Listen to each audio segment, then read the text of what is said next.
one of the most powerful developed nation in the world with our self-reliant ability and empowerment. To achieve that goal, 140 crores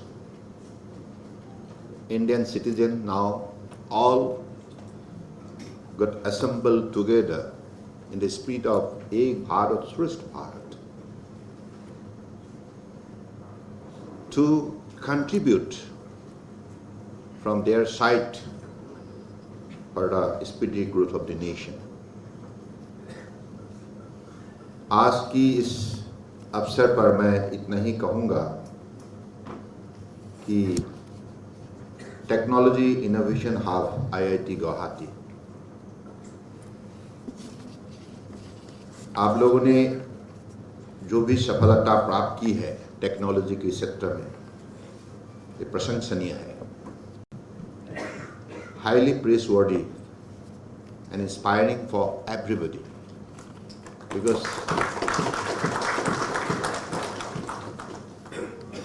today the organizer of this event,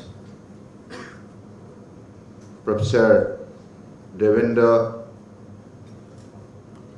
Jalihal जी, मुझे pronunciation में थोड़ा समय लग गया, माफ कीजिएगा,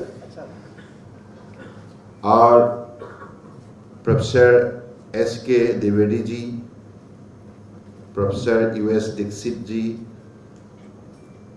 और IRS की हमारे डॉक्टर असुकेंदो समंत जी और प्रोफेसर सजन कपिल जी और आपकी सारे सहयोगी, सब लोगों ने मिलकर आज इस कार्यक्रम को आप लोगों ने रचना की है। और आज खास करके यहाँ हमारी उद्योग जगत की जो हस्ती है, I think I have been informed that you have the presence of the stakeholders from the world of industry, and industry and technology will have to go hand in hand. ये रिश्ता हम तोड़ नहीं सकते, विकास के लिए हमें ये रिश्ता बहुत जरूरी है। और आज उसी को देखते हुए आप लोगों ने इस कार्यक्रम को आयोजन की है, और मैं शिपिंग मंत्रालय के मंत्री होने के नाते मेरे लिए बहुत महत्वपूर्ण है, क्योंकि आप सबको मालूम है परम आदरणीय प्रधानमंत्री जी ने हमें 2 विजन दिए हैं हमारे सेक्टर में, maritime India vision 2030, maritime Amritkaal vision 2047। Vision को एक्शन में बदलने के लिए हमें अब जो भी कार्यक्रम रचना हम लोगों ने की है, अलग अलग वर्टिकल में हम कैसे अपना शक्ति दिखाए, स्मार्टनेस दिखाए, क्योंकि आज की ज़माना यही चाहते हैं कि smart citizen, smart student, smart class, smart teacher, everywhere smartness is the most demanding factor nowadays. So to be a smart player in the global perspective, we'll have to rise to the occasion of that level of standard, quality and achievement with our sustainability of effort. So I believe today, as per the vision of 2030, India will have to become one of the top 10 shipbuilding nation in the world by 2030. We have another few years left. We are very close to that target. And by 2047, India will become one of the top 5 shipbuilding nation in the world. So that way, in the maritime sector, as a maritime nation, we want to be the superpower. We want to dominate the global scenario, whether it is sea voice or ocean voice or river voice. Every voice will be under our control. So that's the governing power of world economy. आप सबको मालूम है, ये दुनिया में अपना शक्ति दिखाने के लिए, अपने काबिलियत को प्रतिष्ठा करने के लिए हमें बहुत से कदम उठाना होगा। और आज के जमाने में जो भी डिमांडिंग सिचुएशन है, हर पल हर क्षण नए नए टेक्नोलॉजी ने अपना कदम रखा है।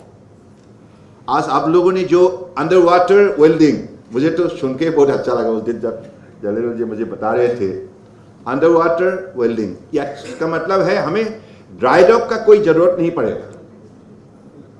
हम पानी के अंदर ही जहाज को वेल्डिंग करके रिपेयर करके फिर से चलने का लायक बनाएंगे हम। तो ये व्यवस्था हमारे लिए मुझे लगता है कि बहुत बड़ी व्यवस्था आप लोगों ने लाया है। तो अब शिप बिल्डिंग और शिप रिपेयर और ship recycling, these are 3 important sector. Ship building को बढ़ावा देने के लिए आप लोगों ने देखा है पिछले बजट में कैसे फाइनेंस पॉलिसी अनाउंस की गई है। मैरीटाइम डेवलपमेंट फंड 25,000 करोड़ और ship building financial assistance scheme 24,000 crore और कैपेसिटी एंड कैपेबिलिटी एनहांसमेंट के लिए और 18,000 करोड़, कुल मिलाकर 70,000 करोड़ का एक व्यवस्था लाया गया है पहली बार के लिए। क्योंकि आप सबको मालूम है शिप बिल्डिंग में अभी भी चाइना 60% उनका ऑक्यूपेंसी बनाए रखा है। चाइना का डोमिनेंस 60%, बाकी Korea, Japan, they are also having sizable number of shipbuilding abilities and dominance. So 68 में साउथ कोरिया ने 30% इंसेंटिव सरकार की तरफ से देकर उन्होंने शिप बिल्डिंग इंडस्ट्री को खड़ा किया है। तो अब पहली बार के लिए, क्योंकि हमारे इस सेक्टर को 2014 से पहले इस विभाग को विशेष रूप से मान्यता नहीं दी गई थी और सागर में, नदी में बसे हुए शक्ति, संपदा और संभावना को कैसे उजागर करें, इसके लिए कोई नीति नहीं थी, कोई परिकल्पना भी थे नहीं, सोच भी थे नहीं। इसकी वजह से हम पीछे रह गए। क्योंकि हिंदुस्तान के इतिहास अगर आप अध्ययन करें, 5,000 साल पहले हड़प्पन सिविलाइजेशन को आप अध्ययन करें तो आपको पता चलेगा 5,000 years back we were the leader in the maritime sector. We used to build ship, we used to have the dominance in the global trading, export, import, and even in the cultural propagation. India used to play the pivotal role 5,000 years back. इसलिए आज विकास भी विरासत भी इस सोच के जरिए परम आदरणीय प्रधानमंत्री जी ने हमें मार्गदर्शन दी है। और आज लोथाल में उसी इतिहास को याद दिलाने के लिए, नई पीढ़ियों को उजागर करने के लिए हमने एक नेशनल मैरीटाइम हेरिटेज कॉम्प्लेक्स बना रहे हैं लोथाल, गुजरात। एक तो कम से कम विकास भी विरासत भी, हमारे जो सांस्कृतिक धरोहर है, इन चीजों को अगर हम उजागर नहीं करेंगे, बढ़ावा नहीं देंगे, तो नई पीढ़ियों को, जैसे आपने इंडियन नॉलेज सिस्टम के बारे में आपने बताया, दीक्षित जी ने बहुत अच्छा आपने बोला। तो I think Indian knowledge system, where from we have got all this knowledge, wisdom, energy, skill, where from? हमारा भारत में जो शक्ति सदियों से है, ये महाशक्तिशाली एक देश है। इसलिए भारत को महाभारत हम हमेशा मानते हैं, क्योंकि महाशक्तिशाली, महाज्ञानी, और भारत ही दुनिया का हर हाल का मतलब समस्या का हाल देश मतलब निकाल सकते हैं। वो शक्ति भारत में है। ये सदियों से भारत ने इसको प्रतिष्ठा करके आई है। तो मुझे लगता है कि इन चीजों को समझने के लिए नई पीढ़ियों को विशेष रूप से ध्यान देना होगा, और नई पीढ़ियों को इस विषय पर आकर्षित करने के लिए, ध्यान आकर्षित करने के लिए ऐसा एक बड़े बड़े स्ट्रक्चर देश के अंदर पिछले 11 साल में खड़ा की गई है। हर चीजों के बारे में जानने के लिए इच्छुक हो, रुचि बढ़े, if you fail to develop your patience, how are you going to learn the important evidences of history? So that is why this particular structure is under construction.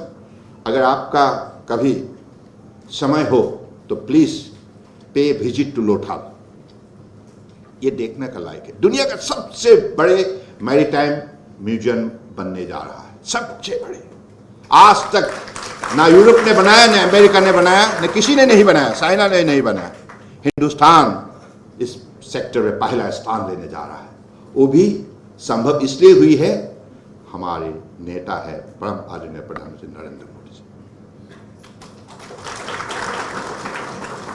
उनकी इनोवेटिव सोच, उनकी आइडिया और उनकी नीति, रणनीति और नियत के वजह से आज हिंदुस्तान को शक्ति मिला है, साहस मिला है और मनोबल मिला है। आईआईटी की सभी विद्यार्थी जो यहाँ उपस्थित है और इंजीनियरिंग कॉलेज के भी मुझे बताया गया 2 है ना, असम इंजीनियरिंग कॉलेज। तो देखिए, आप है देश के भविष्य। आपके लिए आज ये जो व्यवस्था जो भी बनी गई है सिर्फ आपके लिए है। आपको हमारा supposing today is 20 years and if you add another 25 years Amrit Kaal, तो कब हो, कितना होगा? 42 में आपको ऐसा भारत मिलेगा जो विकसित भारत होगा, जो आत्मनिर्भर भारत होगा। तो आपको कितना बड़ा गर्व महसूस होगा, है कि नहीं? ये आपके लिए बनी गई अमृत काल का जो विकास यात्रा जिस हिसाब से रचना की गई है, रोड में बनी गई है, जैसे उनको सही समय पर हर कार्यक्रम को लागू करने के लिए जो भी टारगेट दी गई है, इसकी वजह से आज भारत जाग उठा है। Now India is recognised as the fastest growing economy in the world. Today we are the 4th largest economy and by 2029 we will be the 3rd largest economy in the world. 2014 में हमारा position रहे 11th, from 11th to 4th. Look at the jump, कैसे संभव हुई? कभी इन विषय पर भी आप लोग अपना कम से कम चिंता व्यक्त कीजिएगा।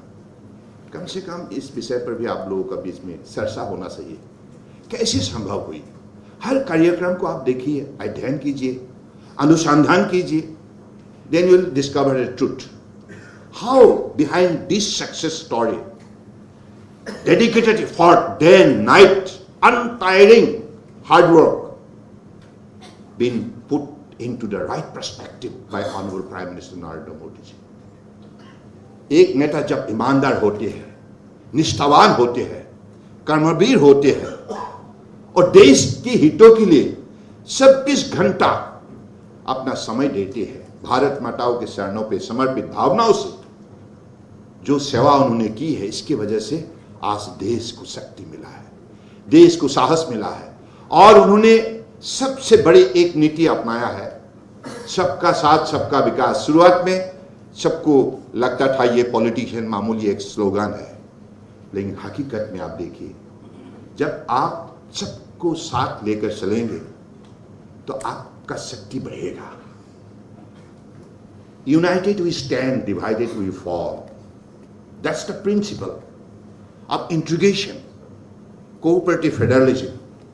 That's the power of democracy. Democracy में हमेशा समाज होता है, समाज को ही बढ़ावा दी जाती है। समाज का बिना डेमोक्रेसी शक्तिशाली नहीं हो सकती, और भारत ने ये साबित करके दिखाया। अब देखिए, जितना भी विकसित देश है कैसे रोने लगा है, लेकिन हिंदुस्तान हंसते हंसते अपना विकास यात्रा को तेज गति से आगे बढ़ाने में सफलता प्राप्त की।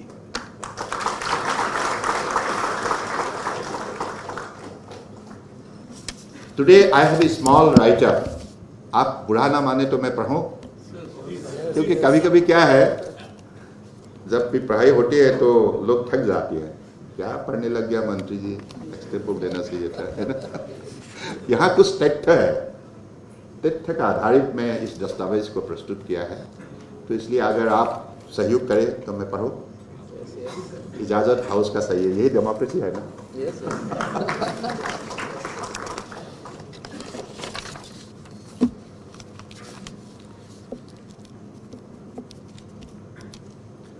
It is a pleasure to be here today for the inaugural session of the Symposium on Underwater Welding, Offshore Repair and Additive Manufacturing at the Technology Innovation Hub, IIT Guwahati.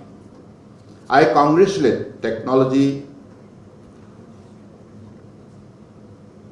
Innovation Hub, IIT Guwahati, its partners and all experts who have made this initiative possible. हाथ ताली होना चाहिए। IIT बहुत मेहनत की है आप लोगों ने।